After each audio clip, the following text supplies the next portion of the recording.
बिस्मिल्लाहिर्रहमानिर्रहीम। प्रोग्राम इश्क़ मुस्तफ़ा सल्लल्लाहु अलैहि वसल्लम। मां वांजो मेज़बान अब्दुल मोमिन मेमण। इश्क़ मुस्तफ़ा इक़बाल रहमतुल्लाह अलैह इश्क़ जी ॻाल्हि कीअं कई आहे।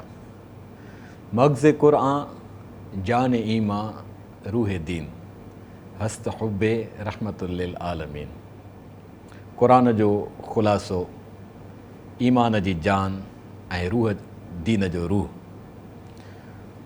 मिठे मुर्सल हज़रत मुहम्मद सल्लल्लाहु अलैहि वसल्लम सां इश्क़ ई आहे। इहो दीन जो बि ख़ुलासो आहे, इहो क़ुरान जो बि ख़ुलासो आहे, तारीख़ जे समूरनि दास्ताननि जो ख़ुलासो आहे। इश्क़ खे तारीख़ में जंहिं ज़ाविये सां शाइरनि सम्झियो आहे, शाइर जेके वाक़ई दात धणी आहिनि, दात धणी थियण खां पोइ उहे दातार बणिजी वरी क़ौम जी झोलीअ में पंहिंजी दात वंडनि था, उहे हक़ीक़ी शाइर जिन इश्क़ जे ओञाणनि खे सम्झो। असां सां गॾु असांजे हिन प्रोग्राम में सिंध जो नाले वारो शाइर ऐं वाक़ई दात धणी शाइर मोहतरम जनाब अहमद सोलंगी। साईं अहमद साईं, असां तव्हांखे पंहिंजे प्रोग्राम में भलीकार चऊं था। हीअ वॾी सआदत आहे जो इश्क़ मुस्तफ़ा सल्लल्लाहु अलैहि वसल्लम जे प्रोग्राम में पाण गॾु आहियूं ऐं पाण सॼी क़ौम सां बि गॾु आहियूं, पूरे आलम इंसानियत सां गॾु आहियूं। मूं जेका ॻाल्हि अर्ज़ु कई त इश्क़ खे जंहिं ज़ाविये सां हिकु वाक़ई दात धणी शाइर सम्झी सघे थो, ऐं इन में ते सॼी सिंध मुतफ़िक़ आहे जेका तव्हांजी दात खे क़बूल बि करे थी, साराहे बि अथी ऐं उन मां पिराए बि अथी। भिटाई साईं चयो त अल इश्क़ नारुल्लाहिल मूक़द, त इश्क़ अलाह जी ॿारियल बाहि आहे। तव्हां इश्क़ खे कीअं था ॾिसो? साईं, हाणे तव्हांजी त पहिरीं मां महिरबानी ऐं ख़ासि तौर ते सिंध टी वी वारनि जो मां शुक्रगुज़ार आहियां। घटि प्रोग्रामनि में वञणु थींदो आहे ऐं फितरत ऐं कुदरत मुंहिंजे लाइ ही अॼोको प्रोग्राम जेको आहे उन में मूंखे मुंहिंजी मौजूदगी थी आहे। यकीननि आउं उनखे पंहिंजे लाइ ख़ुशनसीबी पंहिंजी सम्झां थो। ऐं अव्हांजे प्रोग्राम में सरवर काइनात मोहम्मद मुस्तफ़ा मुतलिक़ ऐं यकीननि उन जी ज़ात सिफ़ात ऐं इश्क़ मुस्तफ़ा मुतलिक़ ही जेको मां ॼाण था मंडियो आहे, ऐं हिन महीने ख़ासि महीने में तव्हां उन जी शुरूआत कई आहे। यकीननि सॼो महीनो ई तव्हां वटि प्रोग्राम हलंदो। इश्क़ ऐं जी वस्फ़ूं दुनिया जे अज़ीम इंसाननि, इश्क़ जे मुतलिक़ अज़ीम शाइरनि, आर्टिस्टनि ऐं दात जा जेके बि शोभा आहिनि, आमद जा दात जा जेके शोभा आहिनि, जेके बि शख़्सियतूं अज़ीम शख़्सियतूं रहियूं आहिनि, उन्हनि सभिनी पंहिंजे पंहिंजे पर में का ख़ासि हिकु लाइन में को उनजो छेद न कढियो आहे। असां जेकॾहिं लतीफ़ साईं सिंध में अचूं था, जेकॾहिं लतीफ़ साईं खां पुछंदासीं, उहो इश्क़ जे मुतलिक़ गुफ़्तगू पंहिंजी करे थो। असां जॾहिं हाफ़िज़ शिराज़ी ॾे वञूं था, उहो इश्क़ जे मुतलिक़ उन डायलॉग पंहिंजो आहे, जामी वटि पंहिंजो आहे। ईअं दुनिया जे अज़ीम इंसाननि ऐं अज़ीम आर्टिस्टनि, अज़ीम शाइरनि पंहिंजी पंहिंजी वसफ़ उन जी बयानु कई आहे। ऐं इश्क़ ते जेतिरो बि ॻाल्हायो वञे उहो घटि आहे। ऐं कंहिं हिकु माण्हूअ जो फ़रमायल या ॿुधायल गस जा रस्तो उहो मुकमिल थी बि सघे थो, पर मुकमिल तौर ते उन जी वसफ़ इश्क़ जी जेका बयानु नथी थी सघे। हीअ दुनिया जेसि ताईं क़ाइमु आहे उन ते ॻाल्हायो वेंदो ऐं उन ते हीअ हिकिड़ी उञ आहे, हिकिड़ी ॻोल्हा जो इश्क़, हिकिड़ी ॻोल्हा जो सफ़रु आहे। उहो सफ़रु कुझु मुक़दस हस्तियुनि खे ॻोल्हण जो आहे, कुझु दुनिया जे अज़ीम हस्तियुनि खे ॻोल्हण जो आहे, कुझु रहमानियत रबूबियत खे ॻोल्हण जो रस्तो आहे हिकिड़ो सफ़रु ॻोल्हा आहे।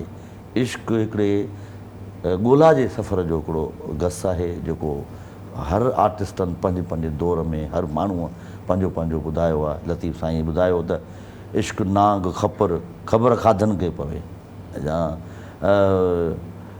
इश्क को ॿारनि जी रांदि ईअं केतिरी असांजी दुनिया जे आर्टिस्टनि पे फ़रमायो आहे। इश्क मुंहिंजे नज़र में हिकिड़ी ॻोल्हा जो सफ़रु आहे।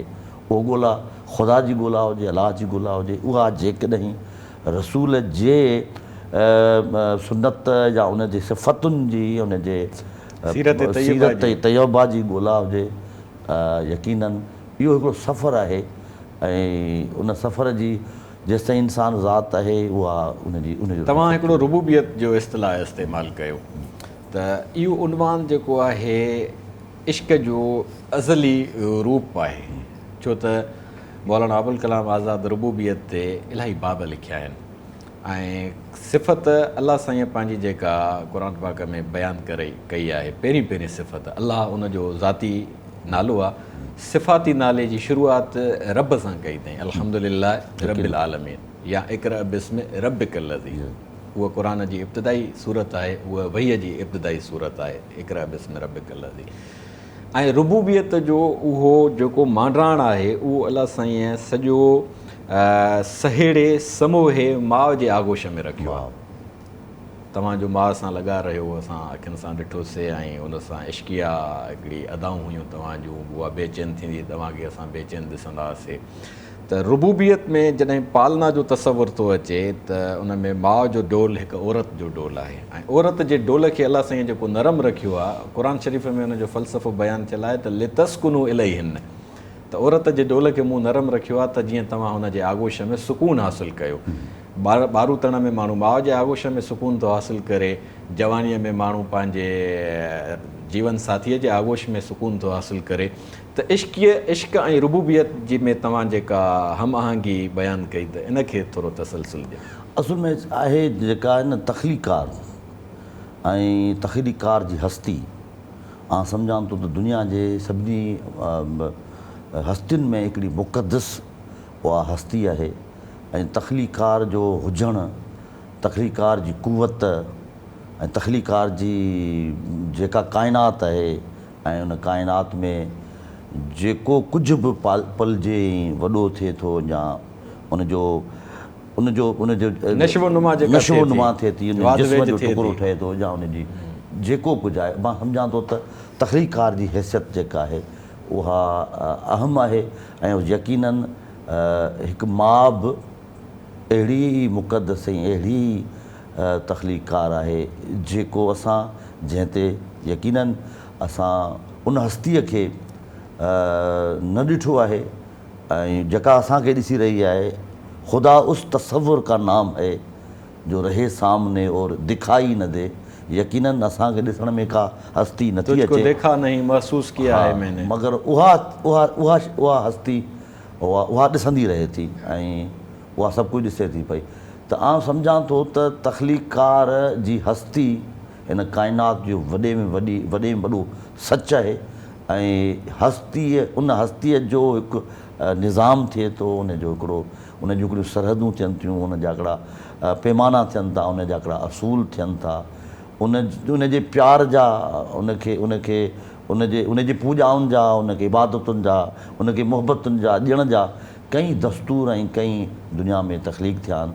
आउं सम्झां थो तख़लीकार जहिड़ी हस्ती उनजी हस्ती खां सवाइ ॿिया ॿी सभु हस्ती कुझु बि नथी रहे, छाकाणि त ॼणींदड़ो आहे ऐं पैदा कंदड़ो आहे त उनजी हस्ती ई मुक़दस आहे ऐं उहा ई मुकमिल क़ाइमु आहे। ऐं उहा हस्ती पंहिंजे रुबूबियत जे आगाज़ खे पाण खे सम्झण जे लाइ माउ जो मिसाल थी ॾे। त माउ खे तव्हां बेहसियत शाइर जे कीअं था ॾिसो? हाणे माउ जी हस्ती ऐं जंहिंजे लाइ असांजे मुक़दस किताबनि में मौजूदु पियो आहे ऐं त भई अहिड़ी हस्ती त का दुनिया में तख़लीक़ कान थी आहे। ख़ुदा जेको बि तसवुरु आहे ऐं उहो जेकॾहिं इहो अर्शाद आहे त माउ जे पेरनि में जन्नत आहे ऐं हीउ इंसानु जेको आयो ई हिते आहे जंहिं बि शिकिल में ऐं जंहिं बि तरीक़े सां ऐं जेको बि उहो पंहिंजो वजूद खणी आयो आहे त हू जेको जन्नत जी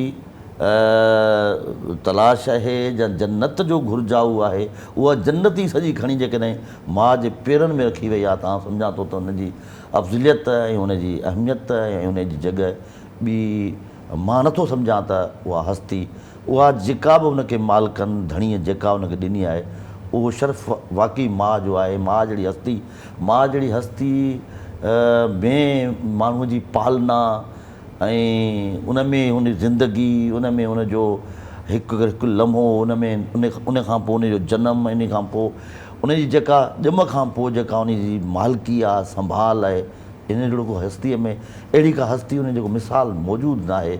आउं सम्झां थो त दुनिया जूं ॿियूं कई हस्तियूं अहम ऐं मोतबर आहिनि, पर माउ वालदा जहिड़ो रिश्तो दुनिया में क़ाइमु न थियो आहे। इश्क़ मुस्तफ़ा सल्लल्लाहु अलैहि वसल्लम जन जी ॻाल्हि पई हले त पाण करीम सल्लल्लाहु अलैहि वसल्लम जन काइनात जा कारणी आहिनि ऐं बेटाई साईं बि उन्हनि खे कारणी करार ॾिनो आहे त 6 वरियनि जा आहिनि। त वालिद गिरामी त संदन विलादत बासादत खां अॻु में ई विसाल फरमाए था वञनि। 6 सालनि जी उमिरि में साईं जन पंहिंजे नानाणे मक़ाम बाग़ में, उनजो नालो आहे इबवा, जेको मके ऐं मदीने जे विच ते को हिकिड़ो ॻोठिलो आहे जंहिंजो नालो इबवा आहे, उते उन्हनि जो विसाल थी थो वञे। ऐं साइण बरका हुज़ूर जन जी ख़ादमा आहे, उन्हनि सां गॾिजी पंहिंजनि 6 सालनि जी मासूम उमिरि में बितकिड़नि हथनि सां एॾी अज़ीम हस्ती उन्हनि खे आगोश क़बर करे ऐं अलाह जे हवाले थी करे पई। त तव्हांजी शाइराना हसासियत जेका आहे इन्हनि अदाउनि खे कीअं थी महसूसु करे थो, पाण ओॾी महिल छा महसूसु करे? रसूल अकरम सल्लल्लाहु अलैहि वसल्लम, उन्हनि जी हयात मुबारक, उन्हनि जी ज़िंदगी हिकिड़ी त इंसानियत लाइ मशले राह आहे। ऐं हिकु आर्टिस्ट, हिकु शाइर उन हस्तीअ उनखे केतिरो इंस्पायर कयो आहे, आर्ट खे केतिरो उन शख़्सियत, उन हस्तीअ, मुक़दस हस्तीअ, जंहिं इहो बि फरमायो इन अल्लाह जमील युहिब्बुल जमाल, अल्लाह सूंहं जो सरापा जमाल आहे ऐं उहो सूंहं खे पसंदि, जमाल खे, सूंहं खे हसीन आहे, हसीननि खे पसंदि करे थो। मुंहिंजो चवण जो मतिलबु इहो आहे त जेका सरकार जी जेका ज़िंदगी आहे ऐं उनजी जेका पालना आहे, जीअं उनजो जेको बालकपणो आहे, जेको बचपन आहे, पैदाश खां पोइ ऐं उन खां पोइ जेका उनजी पालना, माना अरब जे उन इलाइक़े में बदवी झंग ऐं बदवी उन में, ऐं मां सम्झां थो त जेका अरबी जेका ॿोली आहे जंहिंमें फ़साहत आहे, फसीह जंहिंमें उहो मौजूदु आहे, उहा उनजी उन असुलु ॿोली जेका उहा आहे उन जेका सहरा जे ॻोठाणी जेका आहे, जेका उनजी रूरल आहे, ऐं जेको झंग आहे उन्हनि जो सहरा जेको उन्हनि जो आहे उते, ऐं उनजी पालना उन्हनि में ख़ासि करे उनजे फैमिली ॿोलीअ जी जेका माहिर नस्ल आहिनि, हलीमा सादिया, जी जी सादिया कबीलो ॿोलीअ जो तमामु वॾो माहिर हुयो, उन में रसूल जी पालना थिए थी। ऐं पोइ उहा ज़िंदगी जेका आहे, उहा जेका आम हिकिड़ी शख़्स जी, जेका आम माण्हूअ जी पेर उघाड़े झंग बरबट ऐं सहरा ते, तपंदड़ सहरा ते हलंदड़ हिकु आम इंसानु आहे, उन वांगुरु उहो ज़िंदगीअ जे असुलु हक़ीक़तनि खे ॾिसणु, ज़िंदगी जे दलदलनि खे ॾिसणु, ज़िंदगी जे तकलीफ़ुनि खे ॾिसणु, कशालनि खे ॾिसणु आउं सम्झां थो उहा जेका आम हेठि जी ज़िंदगी आहे, मालिकनि सरकार ऐं सभु कुझु उन्हनि वटि, ऐं उन्हनि वटि जेको घुरनि उहो थी पवे ऐं उहा ज़िंदगी गुज़ारनि, ऐं उन ज़िंदगीअ मां उहो इंसानियत मुतलिक़ को उनजी निजात लाइ को फ़लसफ़ो कढी अचनि, को रस्तो कढी अचनि।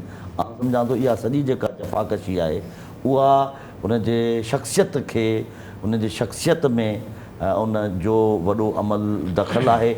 मुंहिंजे ॻाल्हि इहा चवण जो, आउं सॼी ज़िंदगी इहो चवंदो रहियां त अहिड़ियूं शख़्सियतूं ॼमंदे ॼाम हूंदियूं आहिनि, ऐं फितरत, कुदरत ऐं उहे सभु उन ते महिरबान हूंदियूं आहिनि। जॾहिं कुदरत ऐं फितरत महिरबान हूंदियूं आहिनि त हवाऊं बि महिरबान हूंदियूं आहिनि, त ककर बि उन ते महिरबान हूंदा आहिनि, त छाऊं बि उन ते महिरबान हूंदियूं आहिनि, ज़मीनूं बि उन ते महिरबान हूंदियूं आहिनि।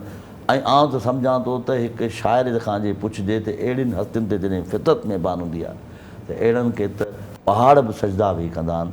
त रसूल ऐं असांजे मुहम्मद मुस्तफ़ा सल्लल्लाहु अलैहि वसल्लम जी जेका शख़्सियत आहे उहा दुनिया जी अज़ीम खां अज़ीम इंसान तव्हांजी शाइरानी दात आहे ऐं तव्हां दात धणी आहियो त हुज़ूर जन जी जेका पालना थिए थी बनु सअद कबीले में साईं हलीमा वटि त उहे ख़ासि करे उन्हनि जो मक़सदु हूंदो ॿोलीअ ते कमांड हासिलु करणु ऐं निज उहा बदवी ॿोली जेका उन्हनि जो ख़ासो हुई बिल्कुलु त पोइ को बि तकल्लुफ़ कोन छो त अॻिते हली जेको क़ुर जे सूरत में आफ़ाक़ी पैज़ाम नाज़िल थियणो हुयो त उहो जॾहिं नाज़िल थिए थो त उनजो उसलूब बि जेको आहे शाइराणो आहे जी सूर रहमान सॼो ज़बूर जो हिकिड़ो तसलसुल आहे ज़बूर नगमगीअ जो किताबु हुयो या क़ुर पाक में सूर कारिया आहे त काफ़ियनि सां मुसजा क़िस्म जी इबारत आहे अल कारियात मल कारिया वमा अदराक मल कारिया यौम यकून الناس कल फराशल मबसूस व तकून अल जिबाल कल अनिल मनफूश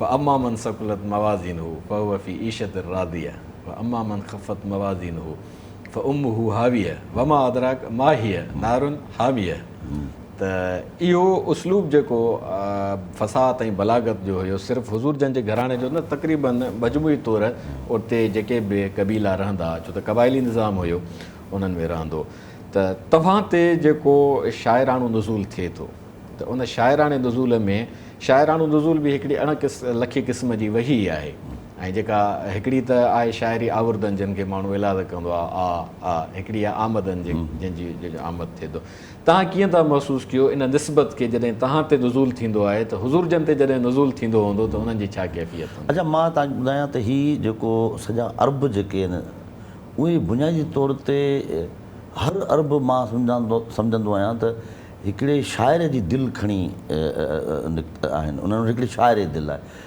ऐं अरब जा जेके बि माण्हू रहिया आहिनि ऐं ख़ुशूसी तौर ते इहो जेको ज़मानो ऐं पीरियड आहे अॼु ताईं उहे सभु जा सभु शाइर आहिनि उहे तव्हां गुफ़्तगू भले नसुर में तव्हां सां गुफ़्तगू डायलॉग कनि पर उनजे विच ते हिकिड़ो अहिड़ो जुमिलो अची वेंदो अहिड़ो ॿोलीअ जो उनजो ख़ूबसूरती अची वेंदी अहिड़ी तशबीह अची वेंदी अहिड़ी अलामत अची वेंदी अहिड़ो इशारो ऐं किनायो अची वेंदो तव्हांखे इश्तिहारो अची वेंदो तव्हांखे महसूसु थींदो छाकाणि उन ॿोलीअ में हिकिड़ी ताक़त आहे कुवत आहे उन ॿोलीअ जी चस आहे उनजी विशालता आहे उनजी तमामु घणी वसीपणो उनजे ॿोलीअ में आहे ऐं शेरियत मां जीअं पाण फसीहगिरी ऐं फ़साहत जी ॻाल्हि था करियूं उहा उन में तमामु घणी आहे ऐं उन्हनि जा जेके क़दीम शाइर बि रहिया आहिनि उन्हनि जो को मिसाल मट कोन रहियो आहे रसूल खां अॻे जा जेके शाइर आहिनि उन खां पोइ जा शाइर आहिनि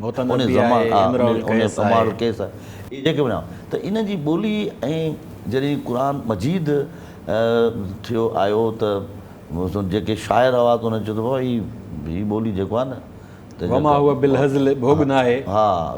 त इहा ॿोली जेका आहे या भई इंसान जी त ॿोली नथी थी सघे उन्हनि जी शाहिदी ॾिनी त इहा ॿोली त रसूल जी उथणु वेहणु खाइणु पीअणु पहिरणु ओढ़णु उनजी सॼी जेका आहे उहो हर शइ में नगमगी आहे हिकिड़ो तवाज़न आहे हिकिड़ो रिदम आहे हिकिड़ी हयात आहे उन में हिकिड़ा सबक़ लहसन आहिनि रसूल जो हयातीअ जो हिकु हिकु सुफ़ो जेको आहे उहो सम्झण जे लाइ नगमगियत ऐं रिधम ऐं ज़िंदगीअ जी रवानी इहे हिकिड़ियूं फितरत जूं हुस्नाकियूं आहिनि ऐं उन्हनि जी में कशिश कीअं थी पैदा थिए इन ते पाण गुफ़्तगू जारी रखंदासीं नाज़रीन वठूं था हिकिड़ी नंढड़ी साई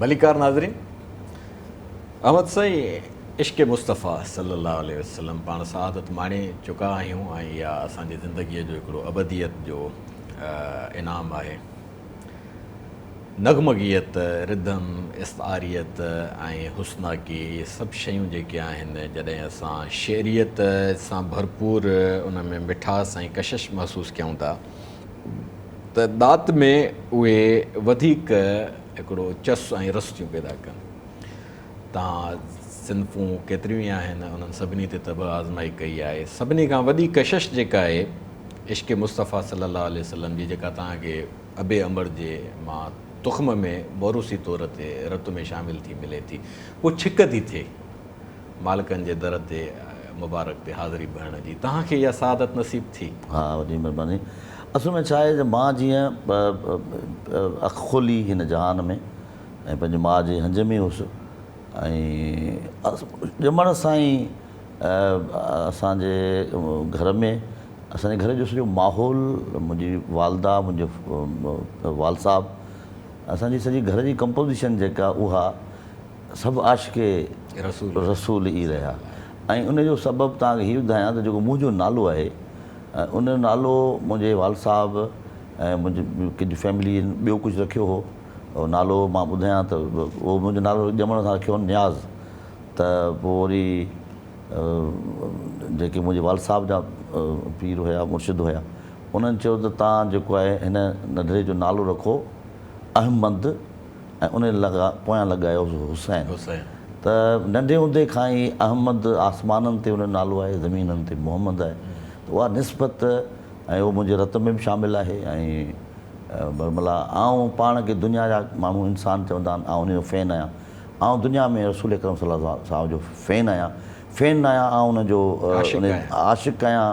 आशिक़ीअ में जेको क़बूलु कनि त आउं पाण खे सम्झंदुसि त मुंहिंजी अगामिल बिल्कुलु सम्झंदुसि। ऐं उन इश्क में या उन तालुक़ में या उन मोहबत में, उन प्यार में, नंढे हूंदे खां वठी हिन उमिरि ताईं मुंहिंजे उन मोहबत में या प्यार में या उन छिक में या उन उनसियत में को फ़र्क़ु अॼु ताईं न आयो आहे। ऐं बल्कि वीरों वधूं। हा, ऐं इहो सभु मुंहिंजे वाल साहब ऐं मुंहिंजी घर जी बि मुंहिंजे वाल साहब डेथ करे विया। पोइ जॾहिं आउं जवान थियुसि, मुंहिंजी वालदा चयो त मूंखे हज करा। ऐं वालदा जो इहो हुकुम या वालदा जी अंगल या तमन्ना, ख़्वाहिश, आरज़ू, त पोइ मां उनखे 1996 में 96 में मां हज वालदा खे वठी वियुसि। ऐं मुंहिंजे ज़हन में हुयो त इहो जॾहिं मके पाक में वियुसि त मां पंहिंजूं नज़रूं जेके हेठि रखियूं ऐं इहो ई हुयो त बसि जीअं अखि मां पहिरीं खोलींदुसि त मुंहिंजे अंदर में जेका तमन्ना आहे उहा बसि उहा कंदुसि ऐं सदा ॾींदुसि। ऐं मां तव्हांखे ॿुधायां त वरी दुनिया जे के अॻिते जॾहिं असां वरी वॾनि शहरनि में आयासीं, कुझु किताबनि सां वास्ता रहा ऐं तलकात किताबनि सां वेझड़ाई पई। पोइ कुझु ॿिया रस्ता ॾिसण में आया ऐं कुझु उॾे बि वियासीं ऐं उहो थींदो रहियो। पर थोरो परे आहे। पर मां जॾहिं उते वालदा सां पहुतुसि त उहो मुंहिंजी तमन्ना हुई ऐं उहा काबतुल्ला शरीफ़ में जेको बि अरकान हुआ असां पूरा कया। अजीब ॻाल्हि आहे, जॾहिं मां उते यसरफ में ऐं मदीने में वियुसि त मां मुंहिंजी जेके आम इहा जेका इंसान जी जेका कैफ़ियत हूंदी आहे मुंहिंजी उहा न रही। ऐं मूंखे इहो यादि आहे त जॾहिं मां रसूल जे सरकार जे मालिक जे दर ते मां पंहिंजे ज़िंदगीअ में या त पंहिंजे पीउ जे मरतीअ ते रुनो हुउसि या मां आका जे दर ते बेसाख्ता जो मुख खां झल ई कान पई थिए।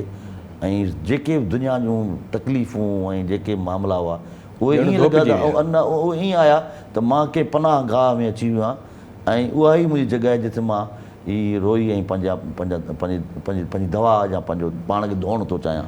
ऐं मूंखे उन रोअणु वाक़ई धोई छॾियो। ऐं तव्हांखे हिकिड़ो वाक़ियो ॿुधायां। गुजरात थी पियो। हा, मां वाक़ियो ॿुधायां त मुंहिंजी कोशिशि हुई त मां जन्नतुल जेका बकी त ॾिठी रियाज़ुल जन्नत उते बि ऐं मां जेके निमाज़ आहे उन नवाफ़िल अदा कयां। छो मां जीअं मालिकनि जे बिल्कुलु क़रीब हुउसि त मां जो पढ़ां निमाज़ त मूंखां आयतूं सभु विसरी वञनि। तव्हां मूं ते भरोसो कयो, मां जीअं पढ़ां मूंखां सभु विसरी वञनि। ऐं मूं कॾहिं ज़िंदगीअ में कॾहिं नात जा के शेर हिन बदकिस्मत लिखिया कोन हुआ, कॾहिं कोन लिखिया। मां वरी पढ़ां सूर पढ़ां मूंखां सभु विसरी वञे। पोइ मूं चयो हाणे छॾ, जेको शेर अचे थो उनखे लिख। मां निमाज़ पढ़ंदो रहियुसि ऐं हीअ मुंहिंजा निमाज़ में नुज़ूल थियो न। ऐं उहा तव्हांखे उते ई रियाज़ुल जन्नत में मदीने पाक में मालिकनि जे साम्हूं त गुंबज़ निगाह साम्हूं, गुंबज़ निगाह साम्हूं सरवर सलाम आहे। गुंबज़ निगाह साम्हूं सरवर सलाम आहे। तुंहिंजे ई दर ते मुंहिंजो सजदो क़याम आहे। गुंबज़ निगाह साम्हूं सरवर सलाम आहे। तुंहिंजे ई दर ते मुंहिंजो सजदो क़याम आहे। ॿूटा शजर वलियूं ऐं पोपट गुलाब जुगनूं। ॿूटा शजर वलियूं ऐं पोपट गुलाब जुगनूं। अरबी इमाम तुंहिंजो गुल गुल ग़ुलाम आहे। ऐं चश्मा शफ़ाफ़ झरणा कारा पहाड़ ऊचा। चश्मा शफ़ाफ़ झरणा कारा पहाड़ ऊचा। तोले ख़ुदा ही ख़लक़ियो सारो निज़ाम आहे। गुंबज़ निगाह साम्हूं सरवर सलाम आहे। तुंहिंजे ई दर ते मुंहिंजो सजदो क़याम आहे। इहा कैफ़ियत हुई। ऐं इन नात जा कुझु ॿिया बि कुझु शेर आहिनि हींअर मूंखे यादि न बचनि, पर इहा मूंखे उन ई कैफ़ियत में लथी। ऐं पोइ मूं कंहिं सुठे पंहिंजे प्यार करण वारे क़ाबिल इंसान खां पुछो त हीअ कैफ़ियत हुई। चए तुंहिंजी हाज़िरी क़बूल हुई।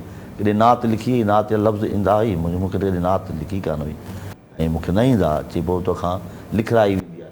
इन्हनि उन मूंखे चयो त इन्हनि हस्तियुनि ते या उन्हनि मालिकनि ते लिखणु उहे तव्हांजे वस में न आहे जेसि ताईं उतां हुकुम नथो थिए केरु लिखी नथो करे। ऐं ईअं ई मां ॾिसंदो आहियां सिंध में मां पंहिंजी क्लासिक अज़ीम क्लासिक खे मूंखे फ़ख़्रु आहे त मूं पंहिंजी अज़ीम क्लासिक पढ़ी आहे। ऐं मां जॾहिं पंहिंजी क्लासिक पढ़ी आहे, मिसाल तौरु मां काज़ी कादन खां के जो कलाम पढ़ां थो, शाह करीम बुल्ली वारे खे जॾहिं मां पढ़ां थो, म्यू शाहनात रिज़वी खे पढ़ां थो, लुत्फ़ुल्लाह क़ादरी खे पढ़ां थो, ऐं उन खां पोइ गरोड़ी साहबु आहे, ऐं उन खां पोइ असांजो शाह लतीफ़ खे पढ़ां थो, ऐं उन खां पोइ वॾो सिलसिलो आहे काफ़ी जे शाइरनि जो, मिसरी शाह, सचल सरमस्त, हमल, ऐं असांजा ई रोहड़ी वारा, ऐं बेदिल साईं, असांजा हू कॾड़ी शरीफ़ आहे, रोहल मुराद फ़क़ीर, वॾी हिकिड़ो ॿुढल फ़क़ीर, हिकिड़ो वॾो हिकिड़ो सिलसिलो आहे।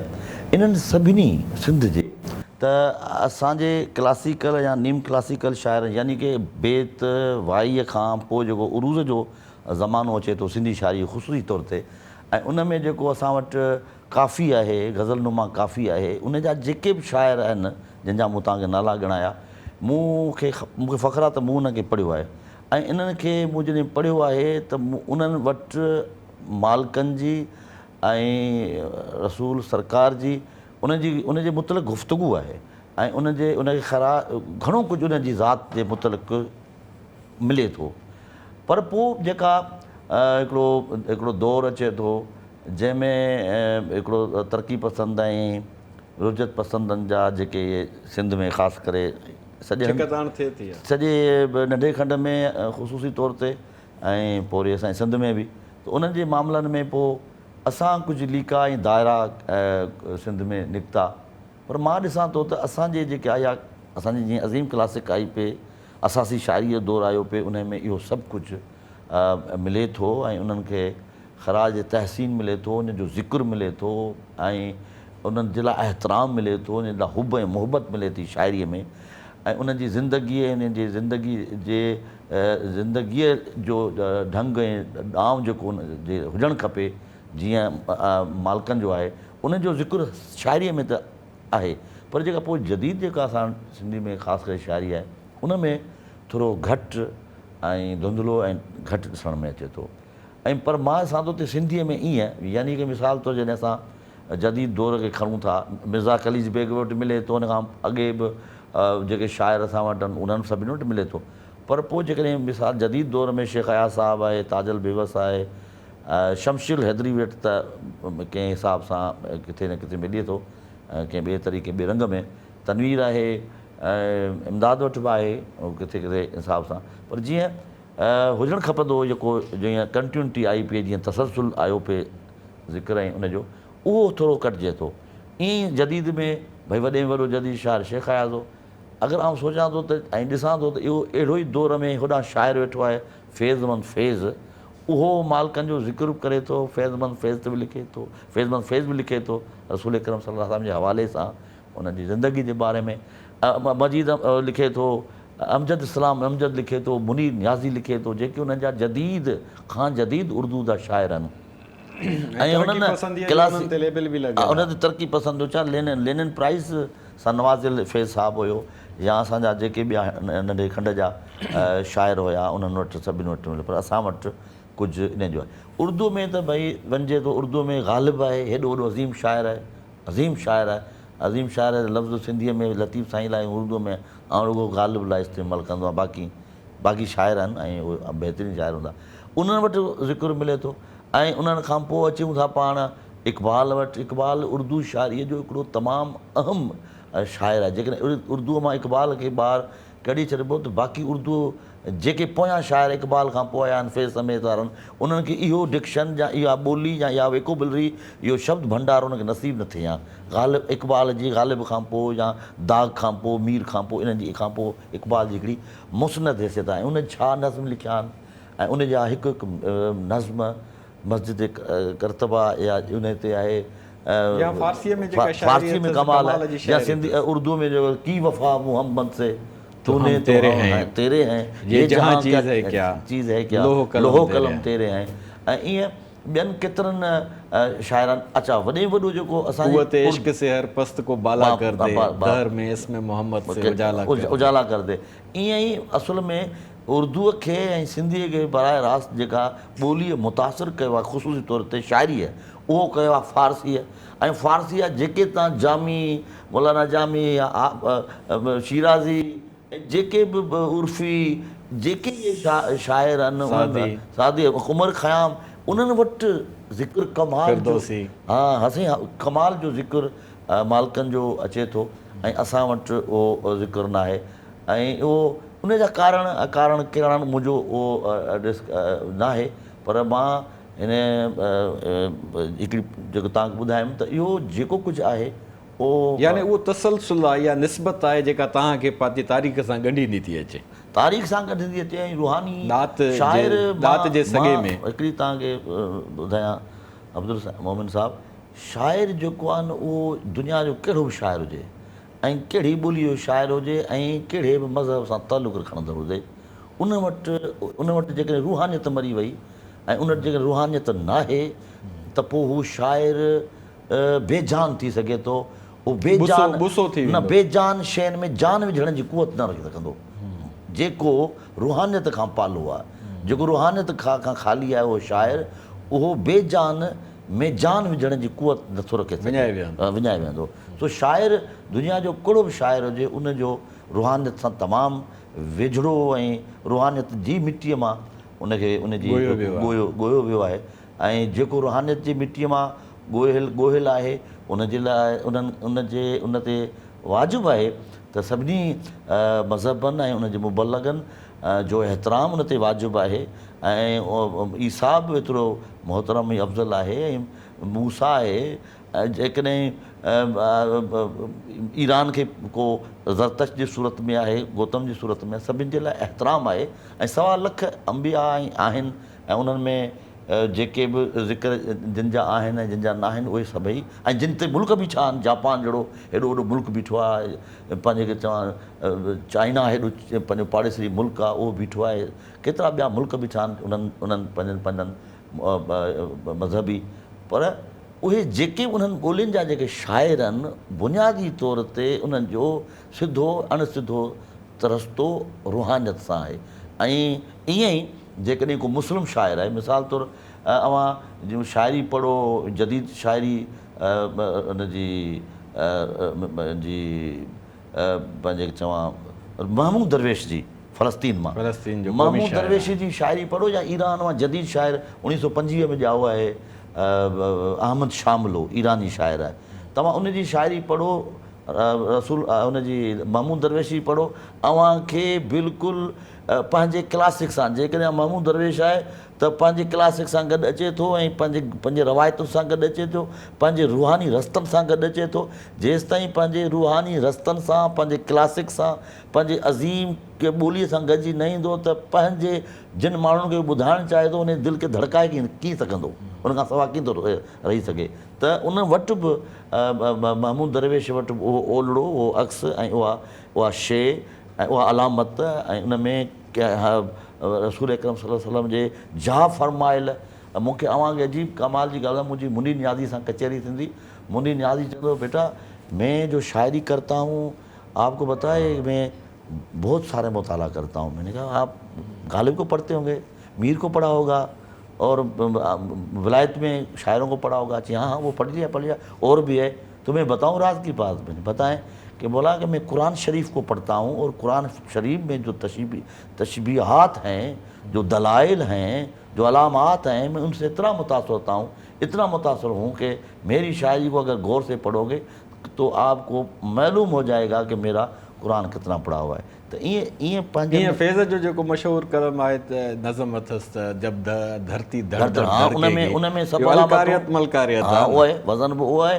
ऐं उनमें जब कोहे गिरां रूई की तरह मतकूनुल जिबाल कल एनिल मनफूश, ॾिसो हा जबल जेके आहिनि उहे पिंजल कप वांगुरु उॾामींदा। त इहे ऐं धरती ऐं ख़ूबसूरत पंहिंजी गुफ़्तगू आहे, जारी रहंदी। नाज़रीन वठूं था हिकिड़ी नंढड़ी साई।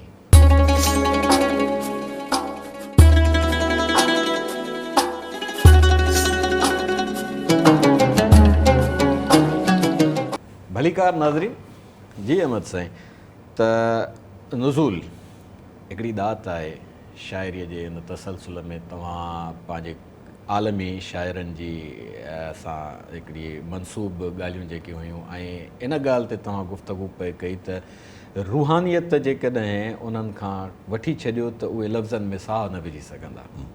गुफ़्तगू जारी रखंदो तव्हां त सेरा। अच्छा, तव्हां हिकिड़ो सुवालु पेश हल कयो त भई इहा शाइर बि शाइरी बि हिकिड़ी आमद आहे, हिकिड़ो नुज़ूल जो हिकिड़ो सिलसिलो भईअ जो अणलखो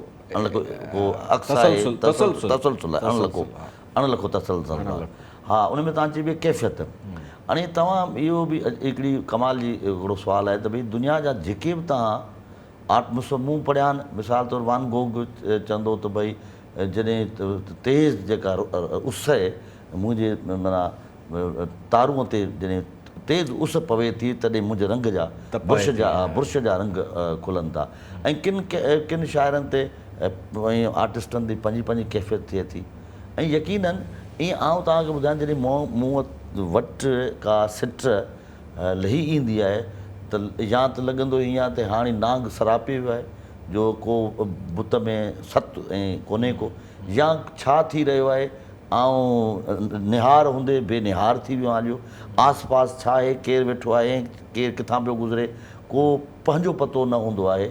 ऐं अहिड़ी कैफ़ियत हूंदी आहे जो मूंखां जेका तव्हां फील कयो त आउं पाण खे थर्स्टी उञ मूंखे अचे वकोड़ींदी आहे। ऐं अहिड़ी हिकिड़ी कैफ़ियत हूंदी आहे जंहिं ते पंहिंजो को वस न हलंदो आहे। ऐं उन कैफ़ियत मां जे निकिरणु चाहे को त निकिरी बि न सघे जेसि ताईं उहो प्रोसेस कंप्लीट नथो थिए। यकीननि इहे त असां त आम नंढड़ी हिकिड़ी ज़िंदगी, हा नंढी ज़िंदगी गुज़ारींदड़ आहियूं। ऐं हो मालिक ऐं आका उन्हनि ते बि अहिड़ियूं कैफ़ियतूं केतिरियूं मां उहे बि दातार हुया, दातधणी हुया। हिकिड़ी जंग में पाण जॾहिं पंहिंजे हिकिड़े उन पुरकैफ़ कैफ़ियत में अची था वञनि, ललकारनि था तलवार खणी त अनन नबी ला कज़िब अन अब्दुल मुत्तलिब, ये शाइरी आहे। शाइरी आहे। अच्छा, इन में इहो आहे त उहो मां सीरतुल नबी मौलाना शिबली नुमानीअ समेत आज़ाद, या हिकिड़ी दुआ थी मूंखे यादि अचे मुसज काफ़ियनि जे हिन में आहे त अल्लाहुम्मा इन्नी अऊज़ु बिका मिन इल्मिन ला यनफ़अ व मिन क़ल्बिन ला यख़शअ व मिन नफ़्सिन ला तशबअ व मिन दअवतिन ला युस्तजाब। इहा दुआ हुज़ूर जन सेखारी, अल्लाहुम्मा इन्नी अऊज़ु बिका मिन इल्मिन लज़ी ला यनफ़अ, उन इल्म खां मूंखे परे रख जेको नफ़ो न ॾे। व मिन क़ल्बिन लज़ी ला यख़शअ, उहो क़ल्ब बि न खपे जंहिंमें तुंहिंजो ख़ौफ़ न हुजे।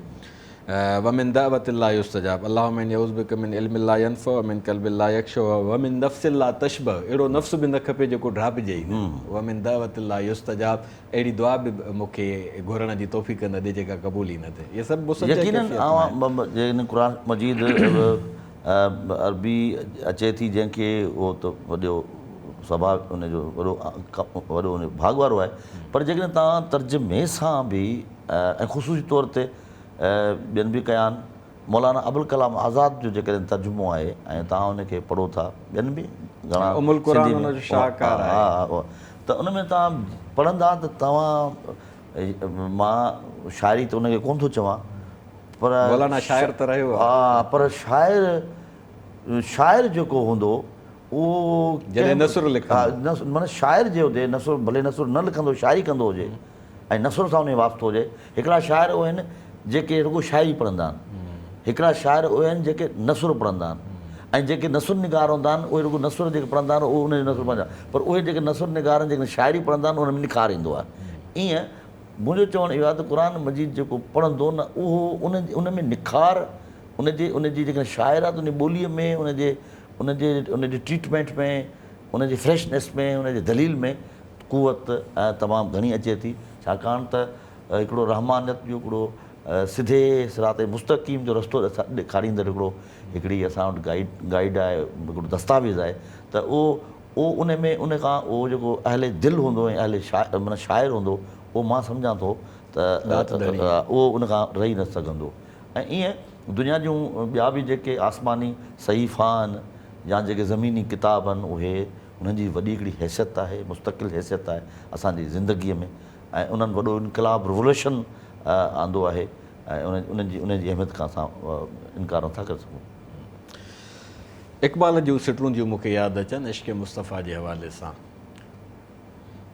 इश्क़ में जेको पंहिंजो हुनजो रंग आहे, तव्हां छाकाणि त शाइर आहियो मां चाहींदुसि त उहे तव्हां सां वंडिया त केॾी त हुनजी हुन सां उनसियत ऐं हुन सां लॻाव आहे।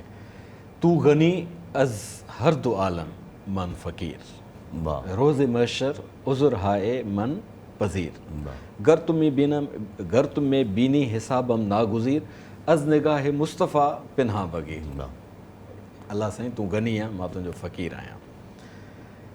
महशर जे ॾींहुं मुंहिंजा बहाना क़बूल कजां। सफ़ा जेकॾहिं मां अहिड़ा कम कया अथमि जो हिसाब मुंहिंजो अणटर आहे त हिकु कुर्ब कजां, मुस्तफ़ा जे साम्हूं मुंहिंजो हिसाब न कजां।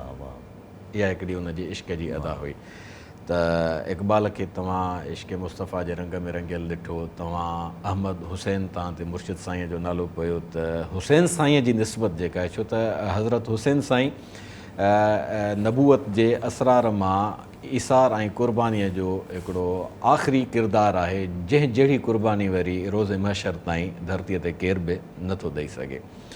त उन्हनि जी सार बि इश्क़ मुस्तफ़ा जी हिकिड़ी लाज़मी तक़ाज़ा आहे, छो त जेको साईं जन सां इश्क़ करे ऐं उनजे घराणे खां कीनू रखे त उनजो ईमान रिजेक्ट आहे ऐं उनजो इश्क़ बि ॿुस्सो आहे ऐं क़ाबिल क़बूल थी ई नथो सघे।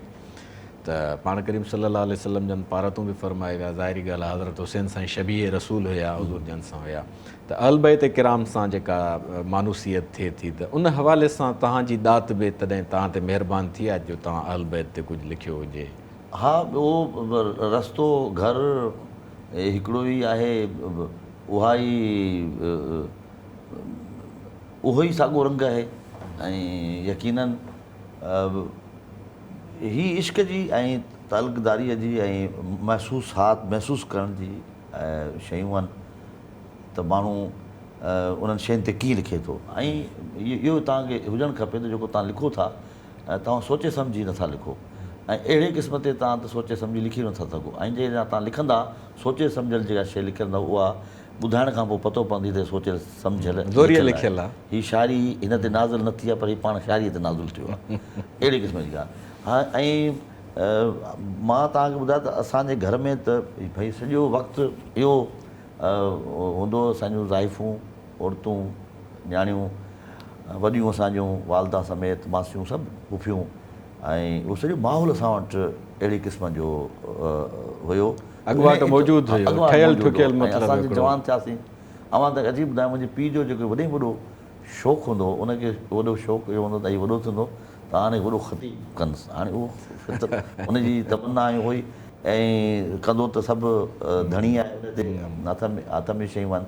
त ईअं असां वटि अहिड़ो माहौल रहियो आहे त इहो ज़िक्र जेको आहे उन मालिकनि जो ज़िक्र हलंदो रहंदो, सुतीअ में पियल आहे ऐं इहो को इम्पोर्ट थियल जा असां किथां को कंहिंखां मुतासिर थी कंहिंखां वरितो उधारो न वरितो आहे, इहे असांजी फैमिली में हुयो।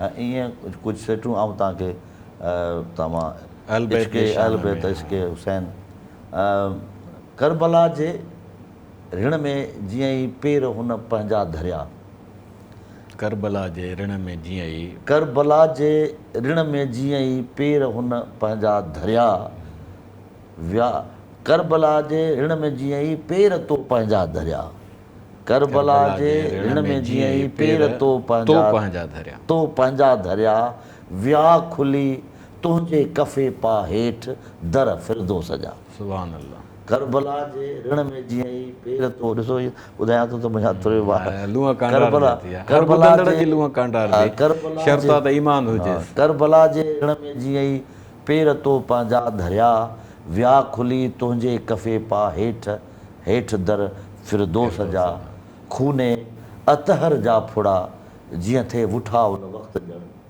खूने अतहर जा फुड़ा जीअं थे वुठा उन वक़्तु ॼण, गुल टिड़िया या ख़ाक ते अफ़लाक जा तारा खिड़िया। सुभान अल्लाह। खूने अतहर जा फुड़ा जीअं थे वुठा उन वक़्तु ॼण, गुल टिड़िया या ख़ाक ते अफ़लाक जा तारा खिड़िया, गासबाने सल्तनत सां मद मुक़ाबिल आ हुसैन, गासबाने सल्तनत सां मद मुक़ाबिल आ हुसैन, हक़ ऐं बातिल जे विच में रोज़ आहे करबला, हक़ ऐं बातिल जे विच में रोज़ आहे करबला, सिर वढे सिबते नबीअ जो, सिर वढे इहो ई इश्क़ रसूल, इश्क़ मुस्तफ़ा, सिर वढे सिबते नबीअ जो जिन रखियो नेज़े मथां, से सभई मसनद नशीअ जे पाप जा पेवंदो आहे, मसनद नशीअ जे पाप जा पेवंदो आहे, सिर वढे सिबते नबीअ जो जिन रखियो नेज़े मथां, से सभई मसनद नशीअ जे, मसनद नशीं कहिड़ो, से सभई मसनद नशीअ जे पाप जा पेवंद हुआ, लुड़क हिकिड़ो मग़फ़रत जो ई सबबु थी थो सघे, लुड़क हिकिड़ो जो ई सबबु थी थो सघे, लुड़क हिकिड़ो मग़फ़रत जो ई सबबु थी थो सघे, तुंहिंजे गम में अखिट में जे तूं क़बूली सैयदा, ऐ चरागे आले अहमद, ऐ चरागे आले अहमद, ऐ दुरे शाहे नजफ़, ऐ चरागे आले अहमद, ऐ दुरे शाहे नजफ़, तू ही शाफ़े रोज़े महशर शहनशाहे ओलिया, करबला जे ऋण में जीअं ई पेर तो पंहिंजा धरिया विया खुली तुंहिंजे कफ़े पा हेठि दर फिरदोस जा। पस मंज़र थींदो आहे हर दात जे नुज़ूल जो, इन पाक नज़म चऊं असां हिनखे, छो त असां सभिनी जे ईमान जी जेका बका आहे उहा अहल बैत किराम जे इन्हनि क़ुर्बाननि जे ई तुफ़ेल आहे। इन जो पस मंज़र छा हुयो जॾहिं तव्हां ते इन दात जो नुज़ूल थियो? पस मंज़र हिकिड़ो जीअं तव्हां नात जो पस मंज़र ॿुधायो, हिन जो इहो आहे त मां वेझर में इंसानियत मौत के दरवाज़े ते मौलाना अबुल कलाम आज़ाद जो किताबु पढ़ियो पिए, ऐं उन सां पोइ वरी ही हुसैन, हज़रत हुसैन ते हुन हिकिड़ो शहादत हुसैन, मुस्तक़िल नंढिड़ो किताबु, जी जी मुस्तक़िल नंढिड़ो हुयो किताबु, उहो बि मुंहिंजे नज़र मां गुज़रियो हो। ऐं ॿियो तमन्ना बि रही, ऐं ॿियो मां तव्हांखे ॿुधायां त इहो जेको आहे न सोचियल सम्झियल त आहे ई कोन। मां हिन ते तव्हांखे हिकिड़ी ॻाल्हि ॿुधायां, इमाम अली रज़ा खां हिकिड़ो माण्हू वियो त साईं अॼु असां मुशाइरो कयो आहे, महिरबानी करे तूं असांजे तव्हां साईं प्रोग्राम में अचे शरफ़ बख़्शियो ऐं सदारत कयो।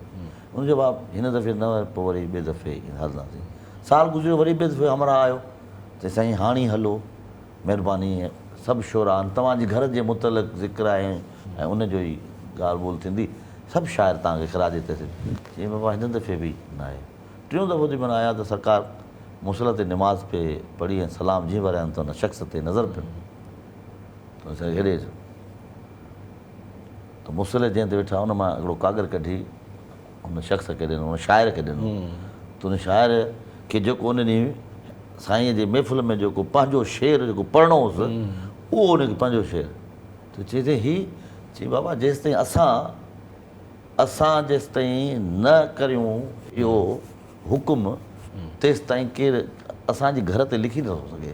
सो तव्हां मूंखे रोज़ु ईंदा आहियो ऐं उन ॾींहं खां पोइ उन शख़्स उहो आयो कोन्हे। मुंहिंजे चवण जो मक़सदु इहो आहे त इहो बि उतां ई इश्क़ मुस्तफ़ा जी हिकिड़ी धारा आहे। इश्क़ मुस्तफ़ा जी जेका वॾी धारा आहे ऐं उन धारा जो जेको उन सैराबीअ जो सरचश्मो आहे ऐं उनजे घर ते ऐं उनजे घर जो फ़र्द ऐं शख़्सनि ते लिखणु उहो सॼो उन मालिकी खां सवाइ ॿियो कुझु आहे कोन, ईअं कोन्हे को।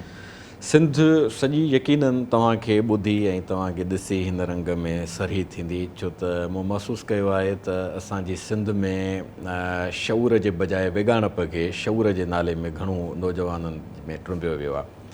त तव्हां इन शइ खे महसूसु कयो आहे ऐं पंहिंजे ईमानदारीअ सां इहे सभु शयूं सिंध वासियुनि सां वंडियूं आहिनि।